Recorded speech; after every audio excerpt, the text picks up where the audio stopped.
শবে বরাত সম্পর্কে স্পষ্ট বলছি, কোরআনের কোন আয়াত নেই। কোরআনের যে আয়াত দিয়ে এই রাজনৈতিক মার্কাজ আলেমেরা, দরবারি আলেমেরা প্রমাণ করে, আপনি আজকে ভালো করে শুনুন, হাদিসের সঙ্গে মিলান, যা বলি তাফসীর থেকে নিজের চোখে দেখুন।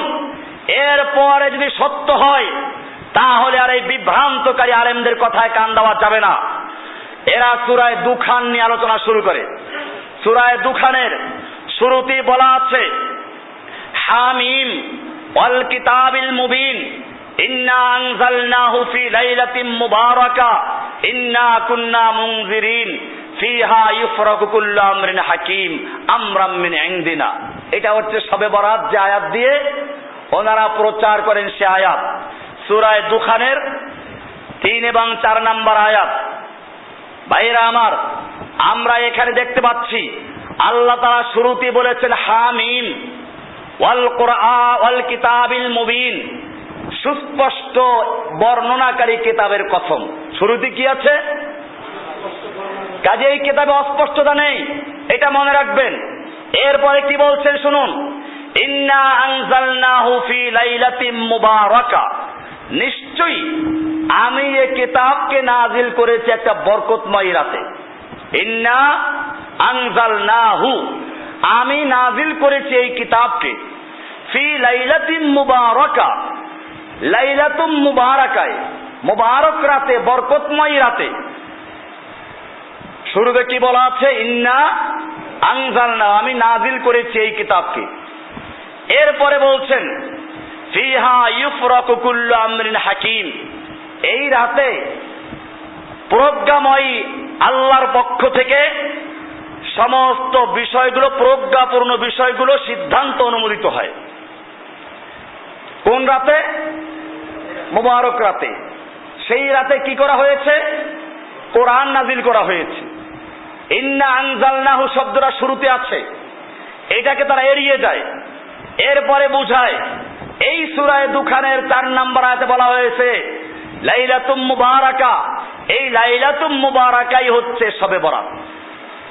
মানুষ বুঝলো, লক্ষ লক্ষ মানুষ বিভ্রান্ত হলো যে লাইলাতুম মুবারাকা মানে শবে বরাত, কাজে শবে বরাতে ইবাদত করতে থাকো।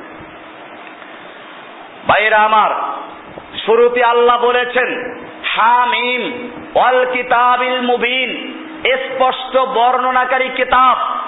এই কিতাবে মুবিন শব্দটা কোরআনের 13 জায়গায় নাযিল হয়েছে। কয় জায়গায়? 13 বার আল্লাহ বলেছেন ওয়াল কিতাবিল মুবিন, স্পষ্ট বর্ণনাকারী কিতাব। এখন এই স্পষ্ট বর্ণনাকারী কিতাবকে বলবো, ওহে কিতাব, তুমি স্পষ্ট করে বলো কোন রাত্রে নাজিল হয়েছে। কারণ তোমাকে নিয়ে বড় টানা হেচড়া হচ্ছে। একদল মানুষ বলছে লাইলাতুম মুবারাকা মানে শবে বরাত, আর একদল বলছেন না, লাইলাতুম মুবারাকা শবে বরাত নয়, এটা শবে কদরের এক নাম, লাইলাতুম মুবারাকা ইন্না আনজালনাহু। এখন তুমি স্পষ্ট করে বলো, তোমার নাম কিতাবে মুবিন, স্পষ্ট বর্ণনাকারী কিতাব, তোমার কাছে জিজ্ঞেস করি, তুমি বলে দাও সেই রাত্র কোনটা। কোরআনকে জিজ্ঞেস করলে কোরআন বলবে যে আমি তো শাবান মাসে নাজিলই হই নাই, শাবান মাসে আসি নাই।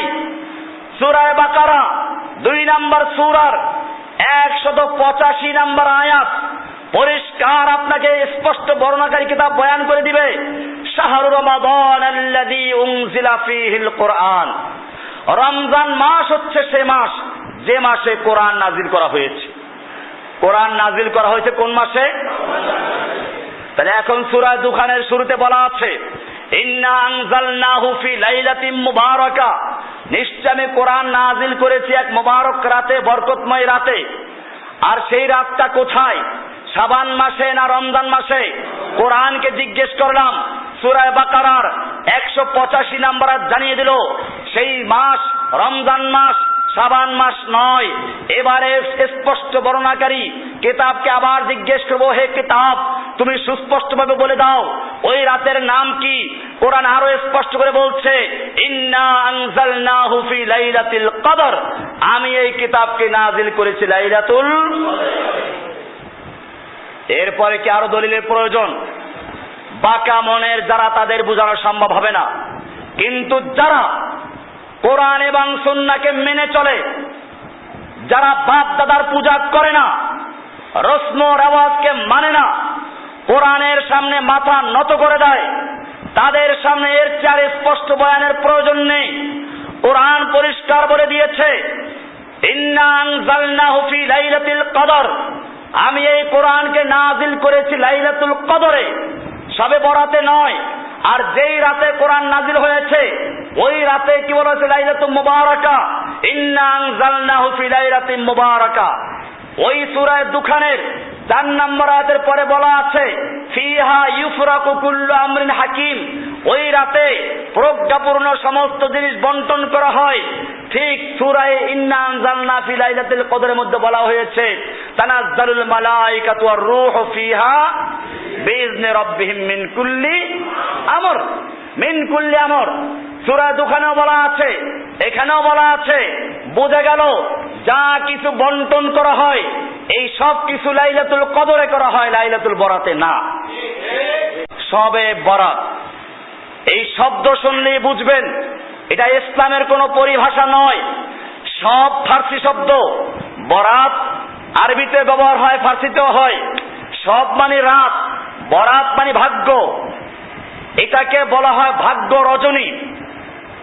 শাবান মাসের 14 তারিখের রাত্র, 14 তারিখের দিনগত রাত্রকে বলা হয় শবে বরাত ভারতবর্ষের পরিভাষায়। আর আরবিতে বললে বলা যায় লাইলাতুন নিসফি মিন শাবান, শাবান মাসের মধ্য রজনী। এখানে এদেশের মানুষ বিশ্বাস করে এই শবে বরাতে ভাগ্য লেখা হয়, সেজন্যই তারা এ রাতে কিভাবে রাত্রকে যাপন করা যাবে, রাত্রকে উদযাপন করা যায়, বিভিন্ন মাজারে দৌড়ায়, পীর ফকিরের কাছে দৌড়ায়, পীর সাহেবকে ভোগ দেয়, পয়সা দিয়ে কোরআন খতম পড়ায়। আপনি দেখবেন ওই রাতে বিভিন্ন এলাকার মসজিদের ইমাম সাহেবদের পকেট ভারী হয়ে যায়। ছিনতাইকারীরাও মাশাআল্লাহ, আমি এরকমও শুনেছি শবে বরাতে 60,000, 70,000, 1 লাখ টাকা পেয়েছে। সকালবেলা যখন ইমাম সাহেব ব্যাংকে রাখার জন্য যাচ্ছে বা বাড়ি যাচ্ছে, টাকা নিয়ে বিবি বাচ্চার কাছে ছিনতাইকারী বলে টাকাটা দিয়ে যান তাড়াতাড়ি। শবে বরাত এটা একটা ফার্সি শব্দ থেকে তৈরি, অগ্নি পূজক এবং হিন্দুদের দ্বারা তৈরি। এই রাতে বিশেষ কোনো ইবাদত নেই, এ রাত্রে খাস কোনো ইবাদত নেই, এ রাত্রের কোনো আলাদা ইবাদত নেই। হালুয়া রুটি ইসলামে তৈরি করার জন্য বলা হয় নাই। এমনি ভাবে আপনি বলে অসুবিধা কি, খাইলে অসুবিধা কি? আপনি হালুয়া সারা বছর ভালো করে খান, কোনো আপত্তি নাই। কিন্তু ওই রাতে আর অন্য সময় খাওয়া সমান নয়, যেহেতু ওটাকে একটা বিশেষ মর্যাদা দেওয়া হয়, ইবাদত দেওয়া হয়, এই কারণে এটা বর্জন করতে হবে। কেউ যদি পাঠায় বর্জন করুন, ঘৃণা সহ বর্জন করুন, বেদাত থেকে দূরে থাকুন। কাউকে হালুয়া দিবেন না, রুটি দিবেন না, কারো থেকে নিবেন না। এমনি ভাবে এই রাত্রে তাকদীর লেখা হয় না। এই রাত্রে ইন্না আনজালনাহু ফি লাইলাতিন মুবারাকা, বরকতময় রাত, যে রাতে বন্টন করা হয় এটা এই রাত্র নয়, ওটা লাইলাতুল কদর। এবারে আসুন তাহলে শাবান মাসে কি আছে। ভাইরা আমার, শাবান মাসের মধ্য রজনী, আমি কি বলছি ভালো করে বুঝুন। এতক্ষণ পর্যন্ত বলেছি এই কুসংস্কার ইসলামে নাই, পটকাবাজি নাই, হালুয়া রুটি নাই। এমনি ভাবে এই রাতে আলোকসজ্জা নাই, এই রাতে কবরস্থানে দৌড়দৌড়ি নাই, এই রাত্রে মাজারে টাকা পয়সা দেওয়া নাই, এই রাত্রে সালাতুর রাগায়েব নাই, সালাতুর আলফিয়া নাই। কি আছে? একটা হাদিস সহিহ হাদিস আছে, দেখুন। আল্লাহর রাসূল সাল্লাল্লাহু আলাইহি ওয়াসাল্লাম থেকে বর্ণিত, আন ইমরান বিন হুসাইন আন্না রাসূলুল্লাহ সাল্লাল্লাহু আলাইহি ওয়াসাল্লাম ক্বালা লাহু আওলি আখার আসুমতা মিন সারারে শাবান। আল্লাহর রাসূল সাল্লাল্লাহু আলাইহি ওয়াসাল্লাম ইমরান ইবনে হুসাইন নামক একজন সাহাবীকে বললেন, তুমি কি শাবান মাসের সারারে রোজা রেখেছো? ক্বালা লা, না তা তো রাখি নাই। ক্বালা ফাইদা আফতারতা ফাসুম ইয়াওমাইনি, যখন তুমি রাখো নাই তাহলে বাকি 2 দিন রাখো।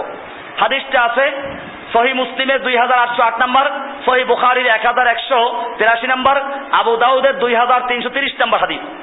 এখানে সারার শব্দের অর্থ কি?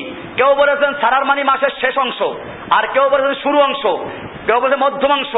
মধ্যমাংশ ধরলে এখানে 3টা রোজা বুঝে আসে। তার মানে আল্লাহ রাসূল সাল্লাল্লাহু আলাইহি ওয়াসাল্লাম প্রতি মাসে 3টা রোজা রাখার জন্য উৎসাহিত করতেন। আইয়ামে বীজের রোজা 13, 14, 15। সেই হিসাবে শাবান মাসে 13, 14, 15 রোজা রাখা যাবে। সেটা শবে বরাত হিসাবে না, বরং কি হিসাবে? প্রতি মাসের 3 দিন হিসাবে। এরপরে কেউ যদি ব্যক্তিগতভাবে ইবাদত করে শাবান মাসে আপত্তি নেই, কিন্তু হই হুল্লোড় করা, মসজিদে গিয়ে একটা লম্বা মোনাজাত দেওয়া, এরপরে শেষ রাতে আবার আখিরি মোনাজাত, এইরকম ভাবে আরো যা বললাম, এইগুলো হচ্ছে বেদাত, এগুলো শয়তানের তৈরি করা ইবাদত। রহস্যটা কি তাহলে? শয়তানের লাভ কি? ভালো করে শুনুন। লাইলাতুল কদর কোরআনে আছে, লাইলাতুল কদর হাদিসে আছে। এই লাইলাতুল কদরের মর্যাদাকে নষ্ট করার জন্য শয়তানের যে সূক্ষ্ম চাল এবং কৌশল, তার নাম হচ্ছে শবে বরাত তৈরি করে দেওয়া। যত জায়গায় ইসলামের গুরুত্বপূর্ণ বিষয় আছে, ওই বিষয়টাকে ম্লান করে দেওয়ার জন্য, ওই বিষয়টার গুরুত্বকে ধ্বংস করে দেওয়ার জন্য শয়তান একটা বিকল্প তৈরি করে দেয়।